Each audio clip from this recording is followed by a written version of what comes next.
Recently we travelled to Croatia. It was our first time there and we thought we'd share with you some tips and things to know if you're thinking about travelling to Croatia.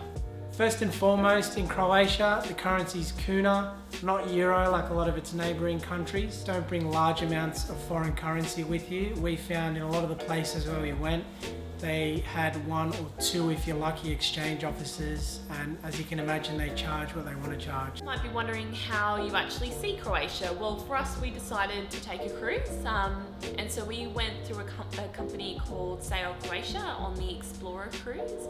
It was a 7-night cruise which stopped at a number of different places. So it started in Split and ended in Dubrovnik. It went to some of the islands, Hvar, Makarska, and a couple of the smaller ones. So for us, it was an amazing way to see Croatia. We could just get on and it would take us where we're going to go for the next day and the next night.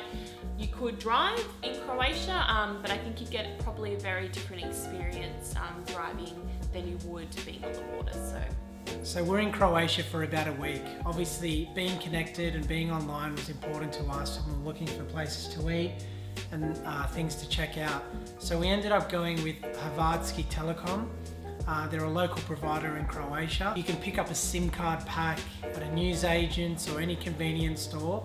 It works out to be about 85 kuna, which was about $18 Australian at the time. The great thing is, if there's two of you, one person can buy it and then the other person can just hotspot. So as long as you're obviously near each other, which you should be most of the time, then much better. Much better than sneaking around trying to find Wi-Fi everywhere you go. When we were on the boat as well, when we were travelling around, the coverage was flawless. We got it out on the water, which is amazing. Yeah. I mean, you're not actually sailing, in the middle of the ocean. You're actually quite close to the towns. But we could be on the boat just searching, the location that we're stopping at that night and where we're going to go, have dinner, or where we wanted to have a drink, or what we wanted to see. So it's actually pretty cool to be able to do that. Yeah, the coverage was great. It was flawless.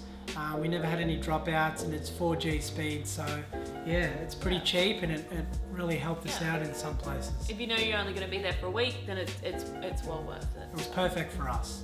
So we really enjoyed the food in Croatia. We do love our meat and potatoes and all of our heavy foods.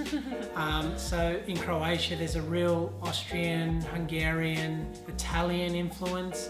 Obviously, we were on a boat, so we were all along the Dalmatian coast.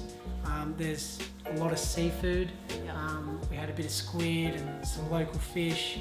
But other than that, the Croatians really love their pork, their meat, potatoes, char-grilled capsicums, soups, polenta, chicken. Probably recommend, if you can, is try and eat in a bit more of a local restaurant than the tourist hotspots. I mean, I know that's pretty common to say when you think, but we definitely had better meals when we went to more of the local restaurants and tried some of the local food. The standouts for us in Split when we got there the day before our cruise, we ended up we were staying in an Airbnb, which is about 15 minutes from the harbour, the port. Walk, so it wasn't far at all. Yeah, it wasn't far at all, but there was some really nice local restaurants up there, and the food was really good, and you know what, it really wasn't that expensive either. Yeah, it was probably one of the best meals that we had in Croatia. So yeah, I mean, just go a little bit further out, and it's nice to sort of feel a bit more involved in sort of the day-to-day Croatian life as well. Good thing to note as well is around the service. So Croatian people are very lovely, very warm, very wanting to please. So everywhere you go, they'd be very welcoming, they'd be very attentive. Because they are always wanting to please, they would sometimes sort of watch you while you're eating, and they notice that something wasn't right. They maybe come ask, which is really nice of them, but it's just good to keep in mind if you're sort of wondering why they're watching you, or or they might at the end of the meal, if you hadn't eaten everything, they might just say, was everything okay, was something wrong? Oh, no, it's just we're full. So just good to remember that they're always trying to go out of their way to help you. So when we got to Dubrovnik, obviously one of the major tourist attractions to see is the wall. So the wall was built in the 13th century and is actually a UNESCO World Heritage Site, which is pretty cool in itself to see. It's about 2 kilometres, the walk, on top of the walls, It's in some places 4 to 6 meters wide. Walls are about 25 meters in height. The entry was about 150 kuna, which is about 32 AUD. I think from memory it took about 2 hours to walk. Yeah, I mean, it depends how long it takes you. It can take you as short as you like or as long as you like. Actually, a couple of little sort of cafe, like restaurant, not full on, but like you could actually stop and have something to eat and have something to drink, which when it is extremely hot, like it gets in the middle of summer, that's actually awesome. Obviously the prices aren't cheap, but you know, if you want to sort of take your time and have a little stop and have a drink on an ice walk or something like that, it's you know, a good thing to do. But the views are amazing. If you don't like heights, you probably won't like doing it, but it's definitely worth seeing. And I think, you know, in terms of when to go in the day, obviously earlier in the morning or later in the afternoon is better, and that's because it's not as hot, but also there's probably less people at that time. So if you don't like crowds, would recommend doing it at either earlier or later. Some of the islands, Miljet, for example. Miljet.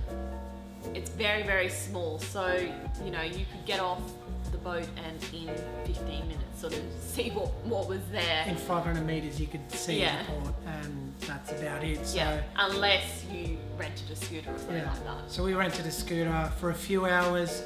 It cost us around 25 AUD, and we really got to see a bit of the island. If you want something to do for a couple of hours and you're not doing any sort of group tour or something like that, then yeah, you could take it down to, we went to like this other little small town and just had a drink, and you could just see things that you wouldn't normally see, just the countryside really. And it's pretty easy in some of these, like we're talking the smaller places, not sort of Split or Dubrovnik. It's sort of like a one-way road and it's not super busy, so you can feel probably quite comfortable doing that. The beaches in Croatia, although they are very beautiful, they're very different to what we're used to here in Australia. So what you'll find, like most European beaches, is there's a lot of rocks. So for us, we were fine. We're on a boat, and most of the time every day we'd actually stop in a swimming spot and we could actually jump off the boat, which is pretty awesome. I personally didn't jump, but Alex did, which was pretty cool. Many times. I prefer to lay around on the floaties in the water, but yes, so if you are seeing Croatia by yourself, or if you're stopped on an island, you want to go for a swim, we probably recommend getting some shoes, beach shoes, what are they called? Reef shoes, I think. Yeah, so you essentially just slip them on, and then you know, you can walk into the water without worrying about any sort of sea urchins, because there's a lot of them in Croatia, or just in the rocks in general. So make sure you get yourself a pair of those shoes. So we hope these tips or things to know help you, whether it's your first time to Croatia or you're returning. We will definitely be returning. We loved Croatia. It was definitely a beautiful place to visit. Still very pristine, although it's starting to get more touristy. So we'd recommend checking it out sometime sooner rather than later, and hopefully you'll enjoy yourself there like we did.